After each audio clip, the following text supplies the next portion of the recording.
মুসা আলাইহিস সালাতু ওয়াস সালাম হলেন বনি ইসরাইলীদের নেতা। নেতার কাজ হলো যখন তার কর্মীরা মানসিকভাবে দুর্বল হয়ে যায়, ভীত সন্ত্রস্ত হয়ে যায়, নেতা তার বক্তব্যের মাধ্যমে ঝিমিয়ে পড়া কর্মীদের মাঝে প্রাণ ফিরিয়ে আনে।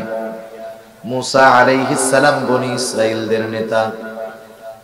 যখন তারা বলতেছে মুসা আমরা ধরা পড়ে গিয়েছি, মুসা আলাইহিস সালাতু ওয়াস সালাম তাদের এই কথার বিপরীতে বক্তব্য দিচ্ছেন দাঁড়ায়া। ছোট্ট একটা বক্তব্য মুসা আলাইহিস সালাম দিয়েছেন, কিন্তু এই বক্তব্যটা এত অর্থবহুল যে বনি ইসরাইলদের মনে আগত অনাগত সম্ভবত সব ধরনের জবাব ওই ছোট বক্তব্যের মধ্যে পাওয়া যায়। ওরা বলছে ইন্না লামুদরাকুন, আমরা ধরা পড়ে গিয়েছি। আর মুসা আলাইহিস সালাম দাঁড়িয়ে বলতেছেন কাল্লা ইন্না মাইয়া রাব্বি সায়াহদিন। ওরা বলছে মুসা ধরা পড়ে গিয়েছি। মুসা আলাইহিস সালাম বললেন কাল্লা, কখনোই ধরা পড়ব না, এখনো ধরা পড়ব না, পরবর্তীতেও কখনো ফেরাউন আমাদের ধরা করতে পারবে না।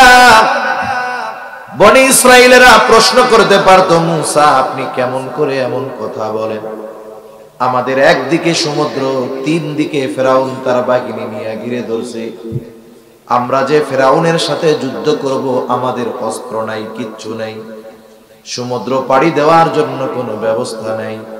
এই প্রশ্ন করার আগেই মুসা আলাইহিস সালাম কেমন যেন জবাব দিয়ে বলেন শোনো, ফেরাউনের কাছে লক্ষ লক্ষ সৈন্য থাকতে পারে, সামরাস্ত্র থাকতে পারে, আমাদের কাছে হয়তো ওগুলো নাই, কিন্তু ইন্না মাইয়া রাব্বি, আমার সাথে আমার রব আছে।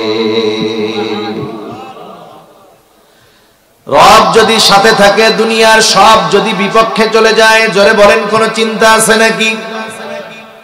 রাসূলুল্লাহ সাল্লাল্লাহু আলাইহি ওয়াসাল্লাম হিজরতের সফর শুরু করেছেন। মক্কা থেকে মদিনা হলো উত্তর দিকে, কৌশলগত কারণে সফর শুরু করেছেন দক্ষিণ দিকে। প্রায় 3.5-4 কিলোমিটারের বেশি হবে দক্ষিণ দিকে চলে গেছেন। সাওর পর্বত, ওই পাহাড়ের একটা গর্তের মধ্যে 3 দিন নবীজি আত্মগোপনে ছিলেন। কাফেররা এতটা চতুর ছিল, ওরা খুঁজতে খুঁজতে ঠিকই দক্ষিণ দিকে ওই সাওর পর্বতের গর্তের একেবারে কাছে গিয়ে হাজির। আবু বকর রাদিয়াল্লাহু তাআলা আনহু বলেন কাফেররা আমাদের এত কাছে চলে আসছে, আমি সকলের গলার আওয়াজ শুনতেছি, চিনতেছি, কে কি বলে সব আমি বুঝতেছি, শুনতেছি। তারা আমাদের দুইজনকে খুঁজতেছিল, তারা আমাদেরকে খুঁজতেছিল।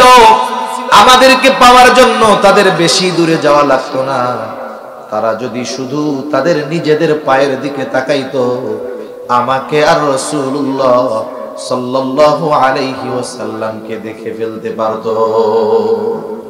এত কাছে, যদি শুধু তাদের নিজেদের পায়ের দিকে তাকায় আমাদেরকে দেখে ফেলতে পারে। এই অবস্থার মধ্যে আবু বকর সিদ্দিক রাদিয়াল্লাহু তাআলা আনহুর অবস্থা কি? ওনার চেহারায় ভয় এবং চিন্তার ছাপ। আবু বকর তো খাঁটি আশিকে রাসূল। এই আবু বকরকে যদি 100 বার জীবন দেওয়া হতো, যদি বলা হতো আবু বকর এই 100 জীবন তুমি নবীর জন্য কোরবান করবা, আবু বকর এমন আশিকে রাসূল ওই 100 জীবন 100 বার নবীর জন্য কোরবান করতে পারতো। নবীজি দেখলেন আবু বকরের চেহারায় চিন্তার ছাপ, ভয়ের ছাপ, নিজের জন্য নয় নবীজির জন্য। ওই মুহূর্তে নবীজি আবু বকর সিদ্দিক রাদিয়াল্লাহু তাআলা আনহুকে কি বললেন? ওইখানে তো ওই দুইজন ছাড়া আর কেউ ছিল না, কিন্তু কি বলেছে দুনিয়ার কেউ ঠিকই শুনে নাই, কিন্তু ওই দুইজনের কথোপকথন যিনি শুনেছেন তিনি কে? আল্লাহ তাআলা কোরআনুল কারীমের সূরা তাওবার মধ্যে বলেন ইয হুমা ফিল গারি ইয ইয়াকুলু লিসাহিবিহি লা তাহজান ইন্নাল্লাহা মা'ানা। নবীজি কেমন যেন বলতেছেন, ও আবু বকর, শত্রু যত কাছে হোক না কেন তুমি চিন্তা করো না। ও আবু বকর, তুমি ভয় পেও না। এই গর্তে শুধু তুমি আর আমি দুইজন এমনটা নয়, ইন্নাল্লাহা মা'ানা, আমাদের দুইজনের সাথে যিনি আছেন তিনি কে? আমাদের সাথে আল্লাহ আছে। তাহলে শত্রু যত কাছে হোক ভয় পাওয়ার কোনো কারণ আছে? মুসা আলাইহিস সালাম বলতেছে, আরে ওদের অস্ত্র যা থাকে থাক, ওদের সাথে যা থাকে থাক, আমাদের সাথে তো আল্লাহ আছে, আমার সাথে রব আছে, কোনো টেনশন নাই। রব আছে তো রব কি করবেন? বলে সায়াহদিন, তিনি আমাদেরকে এখনই পথ দেখায়া দিবেন। আল্লাহ তাআলা বলেন, আমি মুসা আলাইহিস সালামকে পথ দেখায়া দিলাম। আল্লাহ তাআলা বলেন, ফাআউহাইনা ইলা মুসা আন ইদরিব বিআসাকাল বাহর ফানফালাকা ফাকানা কুল্লু ফিরকিন কাত-তাউদিল আযীম। আল্লাহ তাআলা বলেন, আমি মুসা আলাইহিস সালামের কাছে প্রত্যাদেশ প্রেরণ করলাম, ওহী পাঠাইলাম। কি আদেশ? যে মুসা, আপনি আপনার হাতের লাঠিটা দিয়ে সাগরের উপরে আঘাত করেন। আনি দরিব বিআসাকাল বাহর। মুসা আলাইহিস সালাম জিজ্ঞাসা করেন নাই, আল্লাহ বাড়ি মারমু কেন? সাগরে লাঠি দিয়ে বাড়ি মারলে কি হবে? বান্দার কাজ হইল আল্লাহ আদেশ করছে ওইটা পালন করা। কি হবে, কেন হবে, ও সব প্রশ্ন করার টাইম প্রকৃত মুমিন বান্দার নাই, ঠিক কিনা বলেন? আদেশ দিয়েছেন আল্লাহ, কোন কারণে দিয়েছেন আমার এই সামান্য মেধা সেই কারণ বিশ্লেষণ করতে নাও পারে, কিন্তু আল্লাহ তাআলা নির্দেশ দিয়েছেন, নিশ্চয়ই এর মধ্যে কোনো না কোনো যৌক্তিক কারণ রয়েছে, ঠিক কিনা? সালাম সাগরের উপরে লাঠি দিয়ে বাড়ি মারলেন, সাথে সাথে ফানফালাকা, সাগর ফেটে দুই ভাগে বিভক্ত হয়ে গেল। আল্লাহু আকবার বলেন। শুধু তাই না, ফাকানা কুল্লু ফিরকিন কাত-তাউদিল আযীম, দুই ভাগ দুই দিকে সরে গিয়ে পাহাড় সাদৃশ্য উঁচু দেয়ালের মতো হয়ে গেছে, মধ্যে দিয়ে ফাঁকা হয়ে গেছে, পানিগুলো সরে গেছে। বনি ইসরাইলের 12 গোত্রের জন্য 12টা রাস্তা হয়ে গেছে আল্লাহ তাআলার নির্দেশে। সাথে সাথে ওই কাদাযুক্ত জায়গাগুলো শুকনো ঠনঠনা হয়ে গেছে। আজকে সমুদ্রের তলদেশ দিয়ে আমাদেরকে টানেল দেখায় বুঝ দেওয়া হয়, যেই টানেল এখন এত প্রচার প্রসার করা হচ্ছে, আল্লাহ তাআলা প্রায় 5000 বছর আগে সমুদ্রের তলদেশ দিয়ে বনি ইসরাইলদেরকে রাস্তা বানায় দেখায় দিয়েছে। আল্লাহ তাআলা কোরআনুল কারীমের আরেক জায়গায় বলেন, ওয়াজাওয়াজনা বিবানি ইসরাঈলাল বাহরা ফাআতবাআহুম ফিরআউন বিজুনুদিহি বাগয়ান ওয়া আদওয়া। আল্লাহ তাআলা বলেন, আমি বনি ইসরাইলদেরকে সাগর পার করায়া দিলাম। বনি ইসরাইলেরা এবার ওই শুকনা ঠনঠনা রাস্তা দিয়ে সাগর পার হচ্ছে। ওরা যখন মাঝ রাস্তা অতিক্রম করলো, ফেরাউন তার বাহিনী নিয়ে সমুদ্রের পাড়ে রাস্তার কাছে আসছে। ফেরাউন খুব ভালো মতো জানে যেই রাস্তায় বনি ইসরাইল বিপদ থেকে বেঁচে নিরাপদের দিকে ছুটে যায়, এই রাস্তা আমার জন্য নিরাপদ না।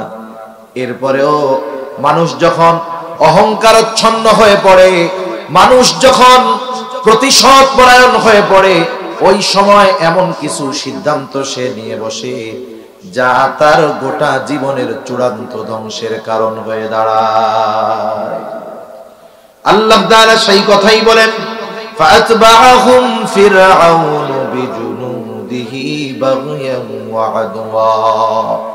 ফেরাউন তাদের উপরে শত্রুতা বশত অহংকার করে সীমা লঙ্ঘন করে ফেরাউন তার সৈন্য সামন্ত সহ মুসা আলাইহিস সালাম ও তার সাথীদের পেছনে অনুসরণ করা শুরু করলো।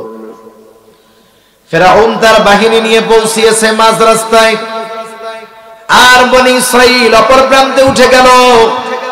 বলেন তো, রাস্তা যাদের জন্য বানানো হয়েছে তাদের ব্যবহার শেষ, এখন আর রাস্তার কোনো দরকার আছে নাকি? একটু জোরে বলেন না, আছে নাকি? আর রাস্তার কোনো দরকার নাই। আল্লাহ তাআলা এবার পানিকে নির্দেশ দিলেন, পানি তুমি আগের অবস্থায় ফিরে যাও। আল্লাহ তাআলা হলেন এমন এক মহান সত্তা, তিনি যখন কিছু করতে চান শুধু বলেন হও, সেটা তৎক্ষণাৎ হয়ে যায়। আল্লাহ তাআলা বলেন, ইন্নামা আমরুহু ইযা আরাদা শাইআন আন ইয়াকুলা লাহু কুন ফায়াকুন। যখন ফেরাউন আর তার বাহিনীর উপরে দুই দিকের পানি একসাথে পড়ছে, একটাও সমুদ্রের নিচে থেকে উপরে আসতে পারে নাই, আল্লাহ তাআলা জিবরাইল আলাইহিস সালামকে পাঠিয়ে দিলেন। ফেরাউনকে এক টান দিয়ে সমুদ্রের তলদেশ থেকে উপরে নিয়ে আসা হলো। এইবার চুবনি চলতেছে, চুবনি। ফেরাউন বুঝতে পারছে এতকাল আল্লাহ তাআলা ছাড় দিয়েছে, এইবার আর ছেড়ে দিবেন না। কারণ আল্লাহ তাআলা জালেমদেরকে সহজে ধরেন না, যখন আল্লাহ ধরেন তখন কিন্তু আর ছাড়েন না। আমরা অনেক সময় জালেম যারা দেখবেন এদের হায়াত কিন্তু বেশি। যেগুলো জালেম ফেরাউনের মতো সহজে অসুস্থ হয় না, ঠিক না? এখন আমরা তো আফসোস করি, আল্লাহ এত জুলুম অত্যাচার করতেছে, এই জালেম মরবে কবে? এত জুলুমের সুযোগ আল্লাহ দেন কেন? আল্লাহ তাআলা জালেমদেরকে বেশি জুলুম করার সুযোগ দেন, কারণ হলো যত জুলুম করবে ওর শাস্তির মাত্রা তত বেশি হবে। বেশি শাস্তি দেওয়ার জন্য বেশি পাপ করার সুযোগ দেয়। এটা মনে করার সুযোগ নেই যে আল্লাহ ভালোবাসে এই জন্য অপরাধ করার পরেও আল্লাহ কিছু কয় না। বিষয়টা কিন্তু এমন না, বরং শাস্তি বেশি দেওয়ার জন্য অপরাধ বেশি করার সুযোগ আল্লাহ দিয়ে দেয়, যে ওর তো অবস্থা খারাপ হবেই, ওর শাস্তির মাত্রা বাড়ানোর জন্য আর একটু অপরাধ করুন। মনে করেন একজন যদি বিল্ডিং এর একতলা থেকে পড়ে, মোটামুটি ভালো শক্তপোক্ত হইলে ওর কিছুই হবে না, 2 তলা থেকে পড়লে একটু ব্যথা ব্যথা পাইতে পারে। বলেন তো 20 তলা থেকে যদি পড়ে, আলু ভর্তা হয়ে যাবে না? যত উপর থেকে পড়বে তত ক্ষতি বেশি হবে। জালেম জুলুম যত বেশি করবে ওর শাস্তি তত কঠোর হবে। আল্লাহ তাআলা সহজে ধরেন না, ধরলে কিন্তু ছাড়েন না। আল্লাহ তাআলা বলেন, ইন্না বাতশা রাব্বিকা লাশাদীদ, আপনার রবের ধরা বড় শক্ত ধরা। ফেরাউন বুঝতে পারছে আজকে আমি সেই শক্ত ধরা পড়ে গেছি। এইবার সে নিজের জীবন বাঁচানোর জন্য ঈমান আনার ঘোষণা দিয়ে সে আল্লাহ তাআলাকে বলতেছে, যখন চুবনি চলতেছে, হাত্তা ইদা আদরাকাহুল গরক ক্বালা আমানতু আন্নাহু লা ইলাহা ইল্লাল্লাযী আমানাত বিহি বানু ইসরাঈল ওয়া আনা মিনাল মুসলিমিন। সে বলতেছে আমি ঈমান আনলাম আল্লাহ ছাড়া কোনো ইলাহ নাই, বনি ইসরাইল যার উপরে ঈমান এনেছে আমি তার উপরে ঈমান আনলাম। ফেরাউন ঈমান আনার ঘোষণা দিয়েছে, কিন্তু এরপরেও তার ঈমান গ্রহণ করা হয় নাই। কারণ কি? কারণ হলো যখন কোন ব্যক্তি অথবা কোন জাতির উপরে যখন গজব চলে আসে, গজব আসার পরে যদি ঈমান আনার ঘোষণা দেয়, তাহলে ওই জাতি ওই ব্যক্তির ঈমান আল্লাহ কবুল করেন না। যেমন হযরত ইউনূস আলাইহিস সালাতু ওয়াস সালাম, ওনার বংশের লোকদেরকে উনি দীর্ঘদিন দাওয়াত দিয়েছে, কোনো পরিবর্তন নেই। আল্লাহ তাআলা বললেন যে ইউনূস, আপনি আপনার এই সম্প্রদায়কে জানায় দেন 3 দিন পরে এদের উপরে গজব আসবে। এইগুলা তো এমনিই অবাধ্য, যেই গজবের কথা বলছে এদের অবাধ্যতা আরো বাড়ছে। বলে গজব কবে আসবে, কখন আসবে, আরো মজা করা, ঠাট্টা করা শুরু করে দিচ্ছে। গজবের খবর দেওয়ার পরে ভয় পাওয়ার কথা, ভয় না পাইয়া উল্টা আরো ঠাট্টা মস্করা বেশি করতেছে। এই অবস্থায় 2 দিন পার হয়ে গেছে। তা ইউনূস আলাইহিস সালাম চিন্তা করতেছেন এদের যে অবস্থা, পরিবর্তনের কোনো লক্ষণ সম্ভাবনা নাই। আল্লাহ তাআলা যখন কোথাও গজব দেন, ওই এলাকায় কোনো মুমিন নবী থাকলে আগে তাদেরকে নিরাপদ জায়গায় সরান, এরপরে গজব দেন। অতীতের এই বিষয়গুলোকে সামনে রেখে হযরত ইউনূস আলাইহিস সালাম আল্লাহ তাআলার পক্ষ থেকে নির্দেশ আসার আগে অতীতের বিষয়গুলোর আলোকে কিয়াস করে নিজেই এলাকা ছেড়ে চলে গেলেন। গজব যেই দিন আসবে ওই দিন সকালবেলা।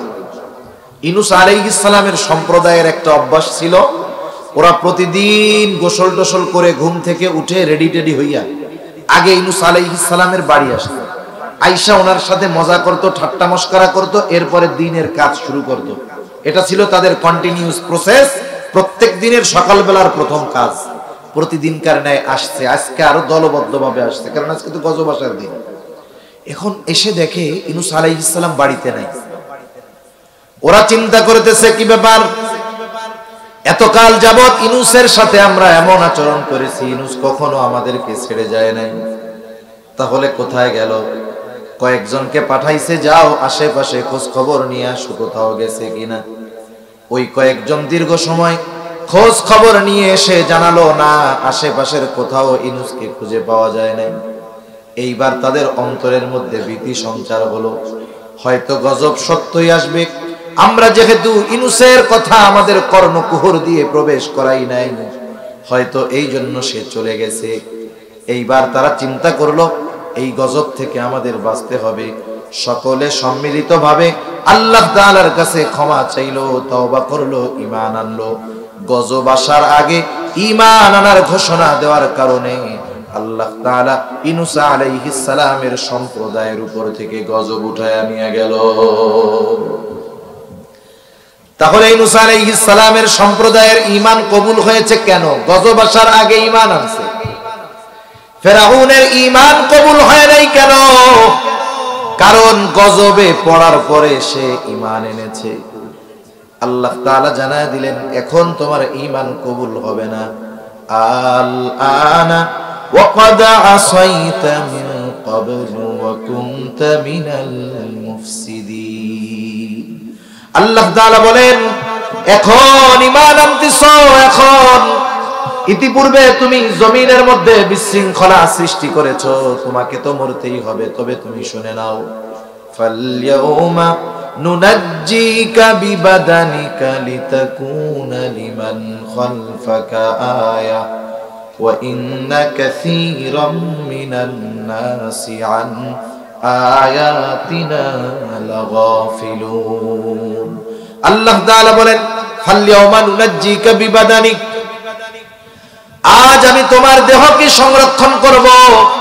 কেন তোমার দেহকে সংরক্ষণ করব? লিতাকুনা লিমান খালফাকা আয়া, যাতে করে তোমার পরে তোমার মতো যারা আসে তুমি তাদের জন্য নিদর্শন হও। তোমাকে দেখে যেন ওই জালেমগুলো শিক্ষা গ্রহণ করে যে ফেরাউন কত ক্ষমতার অধিকারী ছিল, আল্লাহ তাআলা তাকে ছেড়ে দেয় নাই।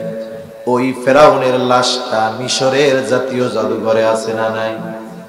কিন্তু আফসোসের ব্যাপার, যাদের জন্য, যাদের শিক্ষার জন্য আল্লাহ ফেরাউনের দেহটাকে সংরক্ষণ করছে, ওরা শুধু ফেরাউনকে দেখে, কিন্তু ফেরাউনের করুণ পরিণতি থেকে ওরা শিক্ষা গ্রহণ করে না। যদি দুনিয়ার শাসকরা ফেরাউনের এই করুণ পরিণতি থেকে শিক্ষা গ্রহণ করত, তাইলে আমরা বাংলাদেশিরাও বাঁচতাম। ঠিক কিনা বলেন? ফেরাউনের সলিল সমাধি ঘটলো লোহিত সাগরের মধ্যে। মুসা আলাইহিস সালাম আর তার উম্মতেরা সাগরের পাড়ে দাঁড়িয়ে ফেরাউনের এই পরিণতি দেখছে। আপনারা কি বলেন? এই দৃশ্য দেখবার পর বনি ইসরাইলদের আল্লাহর উপরে এবং তার নবীর উপরে সর্বোচ্চ আস্থা এবং বিশ্বাস রাখার দরকার ছিল কি ছিল না? কিন্তু বিপরীত। একটু পরেই মুসা আলাইহিস সালামের উম্মতেরা বলে, মুসা আমরা মিশরেই ভালো ছিলাম। কেন? বলে এই জায়গায় থাকবো কোথায়? খোলা আকাশের নিচে থাকবো, রোদে কষ্ট, বৃষ্টিতে কষ্ট। আল্লাহ তাআলা তাদের মাথার উপরে ছাদ হিসাবে মেঘমালাকে আল্লাহ ছাদ হিসাবে তাদের জন্য বানায়া দিলেন। সুবহানাল্লাহ। এখন কয় মুসা এত মানুষ একসাথে খামুদামু করতে থেকে না খাইয়াই মরতে হবে। কত বড় গর্দব এইগুলা! আল্লাহ যদি তোকে মারতেই চাইতো, মারার ইচ্ছাই যদি থাকতো, ফেরাউনের হাতে মরতি, শাহাদাতের দরজা লাভ করতি।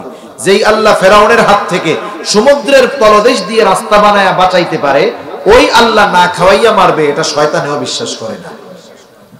এখন বলে আমরা খামু কি? না খাইয়াই তো মরবো। আল্লাহ তাআলা আসমানি খাবারের ব্যবস্থা করে দিয়েছে।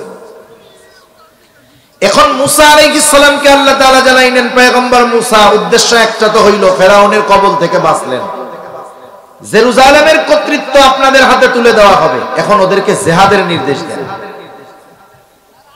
ওই বনি ইসরাইলের হাতে ওই জমিন তুলে দেওয়ার আগে ওই জমিনে জেরুজালেমে বসত করত আমালিকা গোত্র। তারা খুব শক্তিশালী গোত্র ছিল।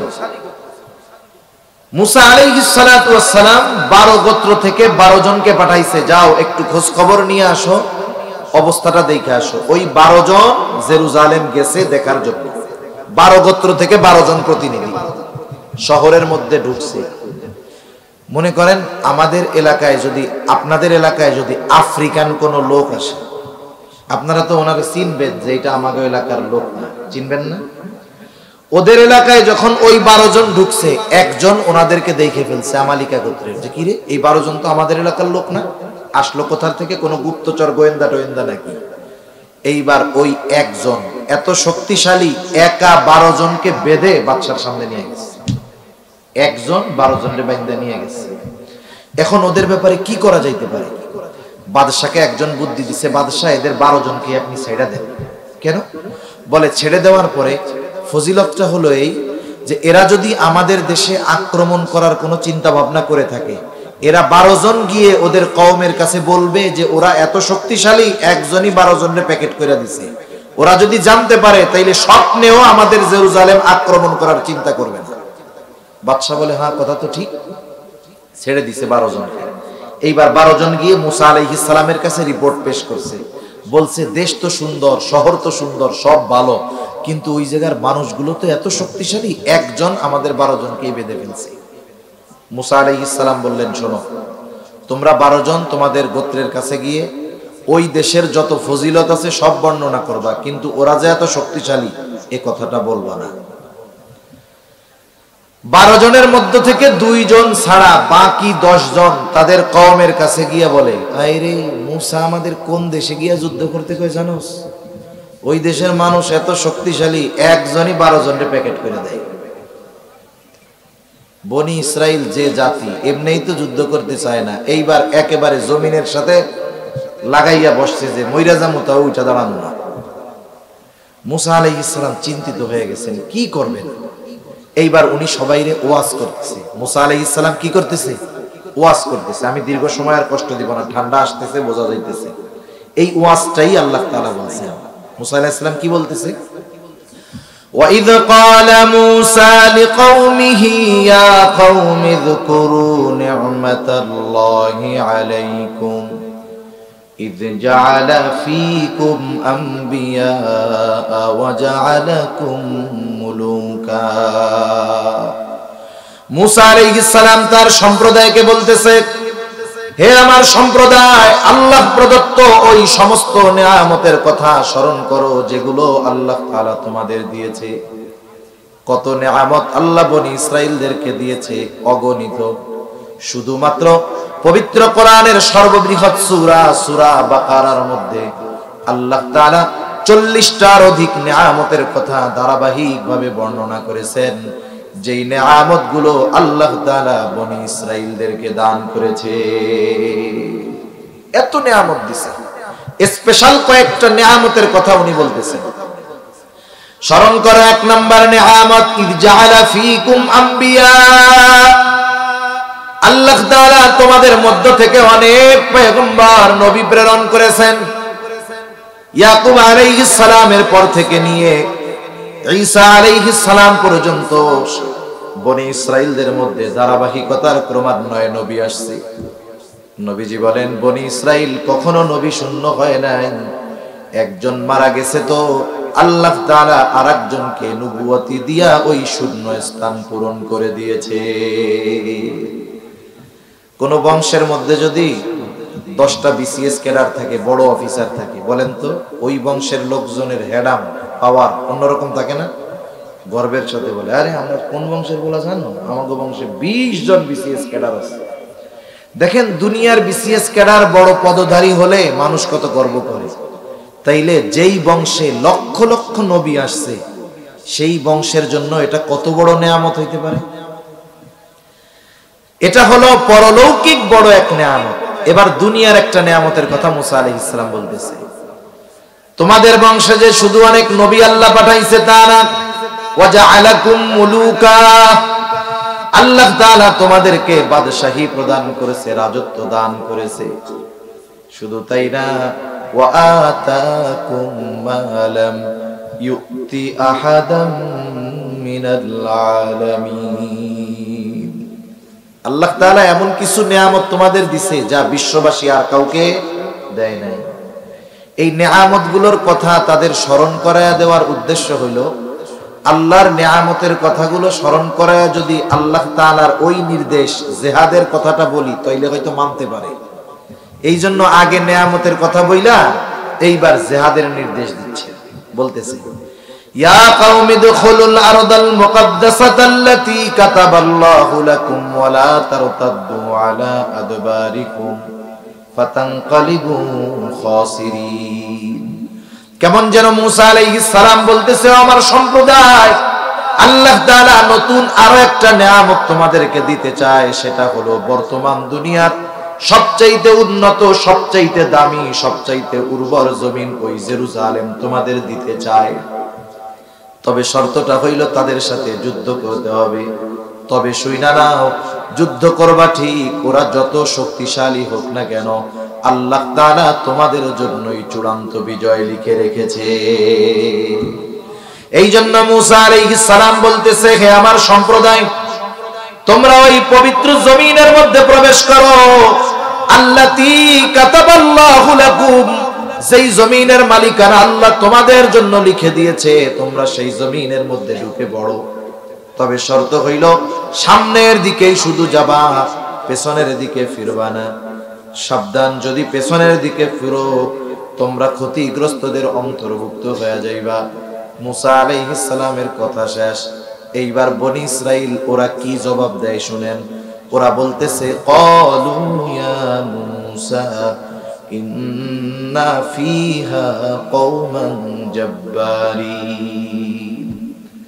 মুসা, আপনি যতই অতীতের নিয়ামতের কথা স্মরণ করায় দেন, যতই আপনি জয়ের ঘোষণা দেন, আমরা তো শুনছি ওরা 1-12 জনকে প্যাকেট করে ফেলে, ওরা অনেক শক্তিশালী এক জাতি।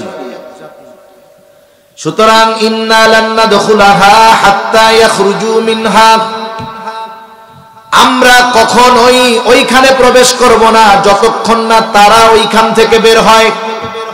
ফাইয়াখরুজু মিনহা ফাইন্না দাখিলুন, ওই শহর থেকে যদি আমালিকা গোত্র বের হয় তাইলে আমরা ঢুকবো, নাইলে ঢুকবো না। মুসা আলাইহিস সালাম ওয়াজ করে ক্লান্ত। দেখেন না, অনেক সময় অবাধ্য সন্তান বাপ বুঝাইতে বুঝাইতে ক্লান্ত হয়ে গেছে, কয় তোর যা মন চাই তুই কর। এইবার পাশের থেকে চাচা আইসা কয়, এই বেটা তোর আব্বা না, কথাবার্তা শুনতে হয়। এখন মুসা আলাইহিস সালাম ক্লান্ত হয়ে গেছে। ওই যে দুই ব্যক্তি, যেই দুইজন শুধু মুসা আলাইহিস সালামের কথা শুনছে, ওই দুইজনের একজনের নাম হলো ইউশা ইবনে নুন আর একজনের নাম হলো কালেব ইবনে ইউফানা। এই দুই আল্লাহর বান্দা, ওই দুইজন এইবার ওদেরকে বুঝাইতেছে সবাইরে আবার, কারণ ওরা তো প্রত্যক্ষদর্শী, দেখে আসছে, বুঝাইতেছে।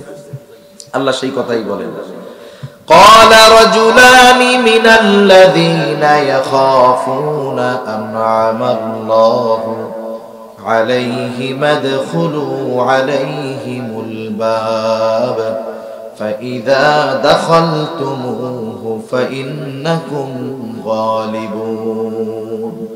ওই দুই আল্লাহর বান্দা তাদেরকে বলতেছে, উদখুলু আলাইহিমুল বাব, তোমরা শহরের নিকট দরজা দিয়ে শহরের মধ্যে প্রবেশ করো, চিন্তা কইরো না। ফাইদা দাখালতুমুহু ফাইন্নাকুম গালিবুন, তোমরা শুধু শহরের ওই নিকট দরজা দিয়ে ঢুকবা, আর সাথে সাথে তোমাদের যিনি বিজয়ী করবেন তিনি কে। খালি ঢুকো, ফাইদা দাখালতুমুহু ফাইন্নাকুম গালিবুন, ঢুকবা আর তোমরা জয়ী হবে। আরে তোমরা না মুমিন, তোমরা না আল্লাহর বান্দা, তাহলে আল্লাহর উপরে ভরসা করো। ওয়া আলাল্লাহি ফাতাওয়াক্কালু ইন কুনতুম মুমিনিন, ওরা যত শক্তিশালী হোক না কেন, যেহেতু তোমরা মুমিন, তোমরা আল্লাহর উপরে ভরসা করে শহরে প্রবেশ করো, তোমরাই বিজয়ী হইবা।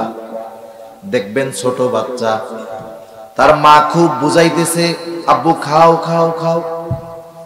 ছোট বাচ্চারে আপনি যত তেল মারবেন কাম হবে না। এইবার মা বুঝাইয়া খাওয়াইতে পারে নাই, এইবার বাপ আইসা বলে আব্বু খাও খাও খাও। বলেন তো, মা বুঝাইয়া খাইতে পারলো না, এরপরে বাপ যদি আইসা তেল মারে, ওই বাচ্চা আরো সোজা হবে না বাঁকা হবে? মনে মনে বলবে, আমার মা আমারে খাওয়াইতে পারে নাই, আব্বা আপনি খাওয়াবেন। তো বনি ইসরাইলের অবস্থা হলো এরকম, আরে মিয়া তোমরা কোত্থেকে আইছো, নবী আমাকে বুঝাইয়া পারেন নাই, তোমরা আমাকে বুঝাইবা। এইবার আরো কঠোর কথা বলতেছে, কি বলে? قالوا يا موسى إنا لن ندخلها أبدا ما داموا فيها। বলতেছে মুসা, ওরা ওইখানে যতক্ষণ আছে আমরা কখনোই ওইখানে প্রবেশ করব না। ও মুসা, আমরা তো প্রবেশ করবই না, যেহেতু প্রবেশ করব না যুদ্ধ করার তো প্রশ্নই আসে না। এখন যদি তাদের সাথে যুদ্ধ করতে হয়, মুসা ফাযহাব আনতা ওয়া রাব্বুকা ফাকাতিলা ইন্না হাহুনা কাঈদুন। তোমরা আমাদেরকে যতই বুঝাও আমরা যুদ্ধ করব না মুসা, যুদ্ধ যদি করতে হয় ফাযহাব আনতা ওয়া রাব্বুকা ফাকাতিলা, ও মুসা তুমি আর তোমার রব গিয়ে যুদ্ধ করো, আমরা এখানে বসলাম, আমরা যুদ্ধ করতে পারবো না। মুফাসসিরিনে কেরাম এই জায়গায় সাহাবায়ে কেরামের উপমা এনেছেন। চিন্তা কইরা দেখেন, আমালিকা গোত্রের সাথে বনি ইসরাইল যুদ্ধ করবে। আমালিকা গোত্র যত শক্তিশালী হোক না কেন, বনি ইসরাইল যুদ্ধ করলে ওদের সাথে বিজয়ী হবেই। এই বিজয়ের ঘোষণা যিনি দিয়েছেন তিনি কে? আল্লাহর পক্ষ থেকে। যুদ্ধের আগে যুদ্ধ বিজয়ের ঘোষণা আসার পরেও বনি ইসরাইল যুদ্ধ করতে রাজি হয় নাই, কিন্তু রাসূলুল্লাহ সাল্লাল্লাহু আলাইহি ওয়াসাল্লামের সাহাবীরা যখন বদরের যুদ্ধ করবে, ইতিহাস বলতে গেলে অনেক লম্বা হয়ে যাবে। সর্বোপরি শেষ কথা হলো, বদরের যুদ্ধটা ছিল মুসলমানদের পায়ে পাড়া দিয়ে যুদ্ধ করার মতো। মানে পরিস্থিতি এমন হয়েছে, সৈন্য সামন্ত ছিল আবু জেহেলের সাথে বেশি। সেও চিন্তা করলো, যেহেতু এমন প্রস্তুতি নিয়ে আসছি, মুসলমানদের তেমন প্রস্তুতি নাই, এই চান্সে যদি তাদের সাথে যুদ্ধ করা যায় ইসলামকে চিরতরে নির্মূল করে দেওয়া যাবে। আর পরিস্থিতি এমন, নবীজিরও তাদের সাথে যুদ্ধ না করে কোনো উপায় নাই, সাথে অনেক অস্ত্র নাই, লোকবলও সাথে নাই, বদর থেকে প্রায় 70 মাইল দূর। নবীজি সাহাবায়ে কেরামকে নিয়ে পরামর্শে বসলেন, কি করা যায়। প্রথম মুহাজিরদের পরামর্শ চাইলেন যে তোমরা কি বলো, কারণ যুদ্ধ তো তোমরা করবা তোমাদের ভাইয়ের বিরুদ্ধে, বাবার বিরুদ্ধে, বন্ধুর বিরুদ্ধে, অস্ত্র তো নাই, কি বলো তোমরা। মুহাজিরদের জবাব হলো, ইয়া রাসূলুল্লাহ, আপনার জন্য যদি যুদ্ধ করতে হয়, দ্বীনের জন্য সব ত্যাগ করেছি আমরা, এখন যদি আমাদের জীবন দিতে হয় আমরা জীবন দিতেও প্রস্তুত। মুহাজিরদের সমর্থন পাওয়া গেল, কিন্তু সংখ্যায় আনসাররা বেশি ছিল। নবীজি চিন্তা করতেছেন, এখন যদি আনসারদের যুদ্ধের কথা বলি, 2 বছর হইছে মাত্র আসছি আমরা, বলবে যে দেখছো কত সাহায্য করলাম, জায়গা জমি দিলাম, থাকার জায়গা দিলাম, এখন দেখি যুদ্ধ করতে কয়। নবীজি চিন্তায় আছেন। মুহাজিরদের পরামর্শ তো পাইলেন যে ওরা রাজি, আনসারদের জিজ্ঞাসা করতেছে তোমরা কি বলো। সাদ ইবনে মুআজ রাদিয়াল্লাহু তাআলা আনহু আনসারদের মধ্য থেকে দাঁড়ায় গেলেন, বলে ইয়া রাসূলুল্লাহ, আপনি আমাদের পরামর্শ চান যে আমরা যুদ্ধ করতে রাজি কিনা, আপনি আমাদের কথা শুনে নেন।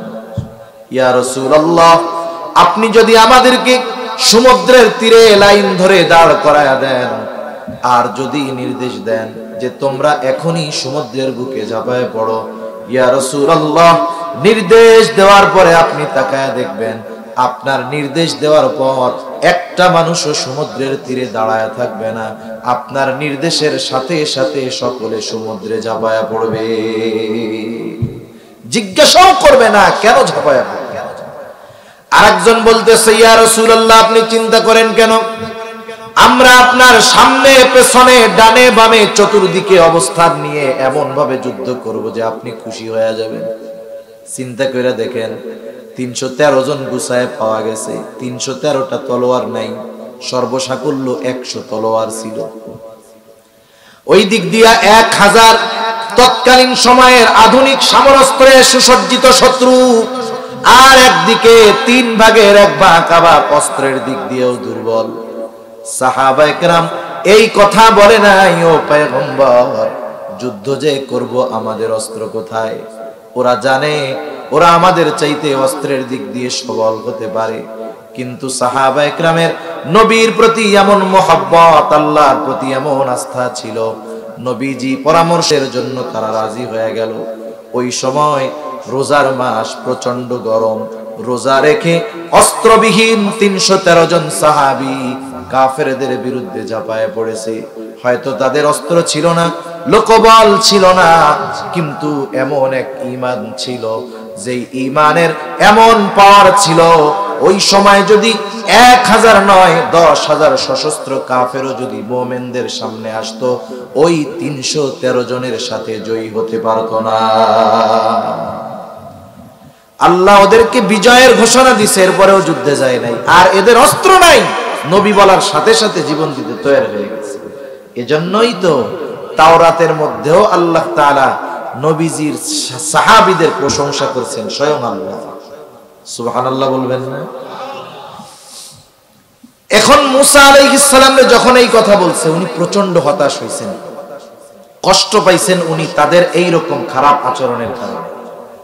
এতটা হতাশ হইছেন, আল্লাহরে বলতেছে মুসা আলাইহিস সালাম, শেষ, ক্বালা রাব্বি ইন্নী লা আমলিকু ইল্লা নাফসি ওয়া আখি ফাফরুক বাইনানা ওয়া বাইনাল কওমিল ফাসিকিন।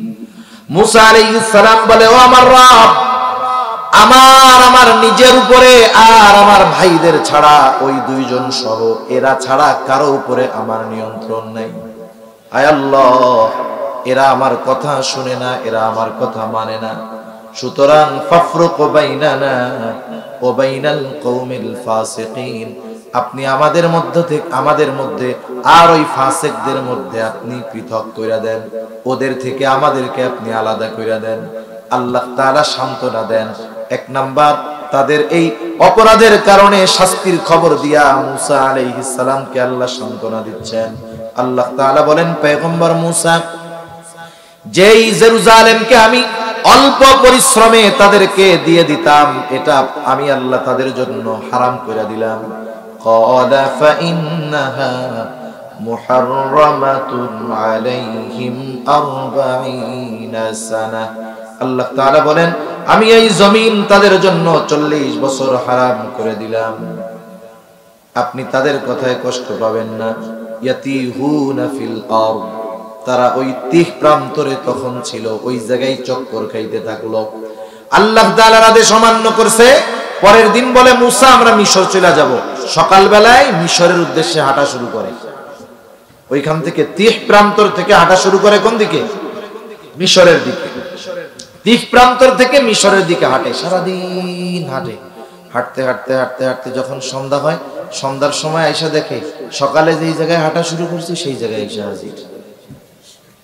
এইভাবে চলছে 40 বছর। 40 বছর সারা দিন আল্লাহ ওদেরকে হাঁটাইছে, সারা দিন। দিনের বেলায় বিজি রেখে দিছে, হাঁটো খালি 40 বছর। এর মধ্যে মুসা আলাইহিস সালাম দুনিয়া থেকে চলে গেছে, হারুন আলাইহিস সালাম চলে গেছে। আল্লাহ তাআলা ইউশা ইবনে নুনকে নবুয়াতি দিয়েছেন, এবং ওই প্রজন্মের মুসলমান যারা ছিল তারা ইউশা ইবনে নুনের নেতৃত্বে ওই আমালিকা গোত্রের বিরুদ্ধে জিহাদ করছে এবং জয়ী হয়েছে। আল্লাহ সুবহানাহু ওয়া তাআলা বনি ইসরাইলদেরকে তাদের পিতৃভূমি আদি নিবাস আল্লাহ ফিরাইয়া দিয়েছে। ওইখানে দীর্ঘকাল অবস্থান করার পরে প্রথম শতাব্দীতে, খ্রিস্টীয় শতাব্দীর প্রথম শতাব্দীতে ওদেরকে চূড়ান্তভাবে ওখান থেকে বের করে দেওয়া হয়েছে। প্রায় 2000 বছর অপেক্ষার পরে ব্রিটিশ এবং আমেরিকানদের সহযোগিতায় পুনরায় ফিলিস্তিনের পবিত্র জমিতে ওরা বসতি স্থাপনের সুযোগ পেয়েছে। ওরাও জানে যে এই জমিন এক সময় আমাদের পিতৃপুরুষের ছিল। ওদের সেই জন্য টার্গেট গোটা ফিলিস্তিনকে মুসলমান মুক্ত করে, ফিলিস্তিন থেকে মুসলমানদের বের করে ওই গোটা জমিন তাদের নিয়ন্ত্রণে আনা। মনে রাখতে হবে, তারা যদিও এই নিয়ত করছে, কিন্তু কোরআন সুন্নাহ বলে এদের এই আশা কোনোদিন পূরণ হবে না। ওদের সেই দুঃসময় ঘনায় আসতেছে। এখন কথা হলো, এই যে ঘটনাগুলো শুনলাম, এখান থেকে শিক্ষণীয় বিষয়গুলো কি? অনেকগুলো শিক্ষণীয় বিষয় আছে। আমরা 3টি বিষয় সামনে রাখবো, মনে রাখবো, ইনশাআল্লাহ। রাখা যাবে না? রাখা যাবে। বনি ইসরাইলিরা অভিশপ্ত হওয়ার অন্যতম কারণ হলো অকৃতজ্ঞতা।